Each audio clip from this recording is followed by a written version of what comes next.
The moon landing, okay? I'm not saying the moon landing was faked, but there's an argument that it is impossible for humans to leave something called the Van Allen belt. Okay? The Van Allen belt is this electromagnetic field that protects us from cosmic radiation.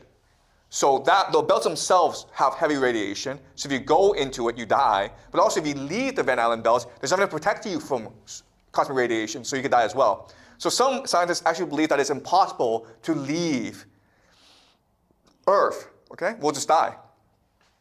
I don't know how they were able to do this. And as you may know, right now, a lot of countries, America, China, are trying to get back to the moon. They're having a really hard time. Okay? They're having a hard time because NASA lost all the technology, lost all the footage, lost all the data. Oops. Oh well. Okay. So how was NASA able to keep this secret? Well, guess what? A lot of their most important people were Freemasons. Okay? This is Buzz Aldrin, one of the 3 astronauts. He was a Freemason. Okay? John Glenn, the first American to orbit the Earth, was a Freemason, 33-degree Mason. Okay? As was James Webb, one of the first NASA administrators. James Webb, Kenneth Clark. So these people are embedded throughout the bureaucracy. And because they're able to coordinate, they have complete control over the bureaucracy. Does that make sense? So it doesn't matter who's at the top. What matters is which bureaucrats are able to work together to achieve their vision. This is Werner von Braun. And he was one of the first NASA leaders. And he's a German. He was actually a Nazi who was brought over after World War II to help America build its space program. Okay? And he had a friend or a colleague named Carol Rosen. And we don't know if this is true. Okay? But what Carol Rosen tells us is that when von Braun died, he told us that America, the American government, was first and foremost concerned about spending money on space weapons. Okay? And to do this, what America will do is continue to manufacture threats to justify all the spending on weaponry. Okay? And then she lists the different threats. First, they will use Russians, okay? The Russians. We have to defeat the Russians in the space race. Then they'll be like, you know what? Terrorists, okay, 9/11. Then, third world countries, the crazies, like North Korea, okay? Iran. And then, an asteroid. We need space weapons to protect the Earth from asteroids. And then the last thing is a fake alien invasion, okay? Aliens. Okay, does that make sense? So we'll talk about this later towards the end of the semester about a fake alien invasion, okay? That's part of the plan. And they've been seeding this for a long time. So I'll conclude by talking about different possibilities. You don't have to believe me, okay? In fact, there are, I think, 5 different possibilities as to what happened. Okay? The footage looks fake. So how to explain this? Well, the first explanation is it's real footage. And we just believe the government, okay? But we also need to believe that they lost all the footage, lost all the technology, lost all the data. Okay, that's possibility number 1. Just believe what the government tells you. Possibility number 2 is America went to the moon, but the astronauts discovered too many secrets on the moon. Like there are space aliens on the moon. They can't tell us, so they create this fake footage. Okay, that's the second possibility. Third possibility is America went to the moon, but because of the lighting, because of the difficulty of filming, they couldn't actually take any footage. So they made it up to please the American people. Okay? The fourth possibility is America went to the moon, but NASA decided to create this fake footage to fool the Soviets, right?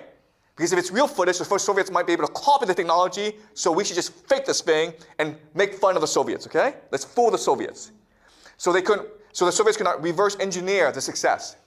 Okay? That's also a possibility. Right? And the last possibility, of course, is America didn't go to the moon. And it's entirely your choice which possibility to believe. Okay? I'm just proposing different possibilities out there. So how can we know the truth? Well, we can use game theory to logically deduce what happened. Okay? So let's use game theory.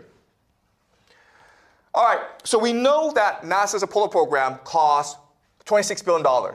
between 1960 and 1973. That's almost $200 billion today. They spend all this money, they need to produce a result, right? This is almost like 4% of all government spending in America. That's a lot of money. Also, you don't know this, but by 1969, America was falling apart for 3 reasons. First of all, America was fighting this pointless and hopeless war called Vietnam. Tens of thousands of Americans were dying for no reason.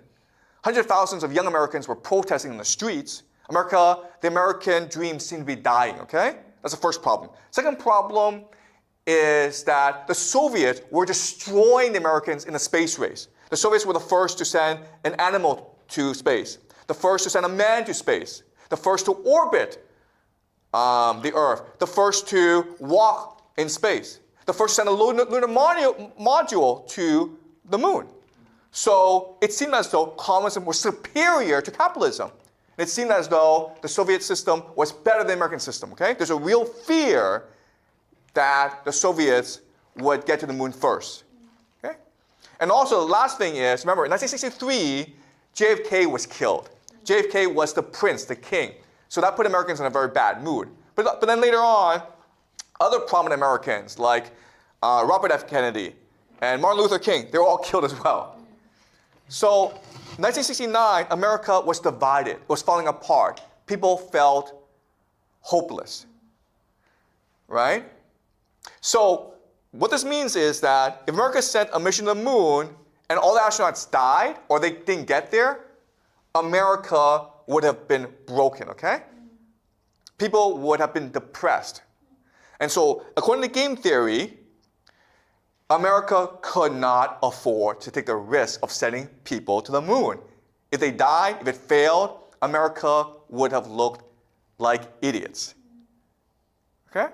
But of course, there's always a counter-argument. The counter-argument is, okay, this makes sense, but why did the Soviets call out the Americans and said, you guys faked this? Right? What? America and so Soviet Union were in competition with each other.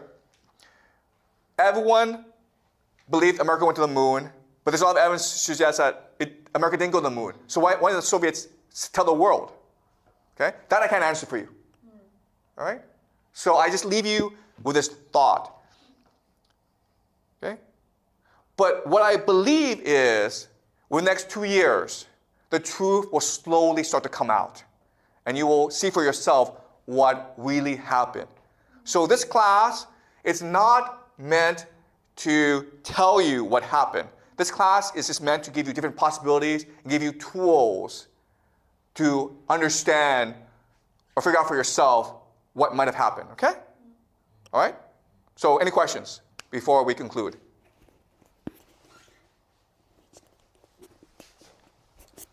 As we said, the secret society might have might fighting with the governments, but why don't they send part of their people into the governments? Why don't they work together? No, they are the government. Oh, okay, fine. Yeah, right. Because secret societies cannot exist outside of bureaucracies, right? They have power because they're able to coordinate within the bureaucracy in a way that other organizations cannot. Right? So only when the bureaucracy has reached a certain maturity, a certain size, can secret societies have true power. Right? So secret societies are the ones who control the government, basically. Yeah. Any other questions? Okay, great guys. So we'll continue this next week, okay? All right.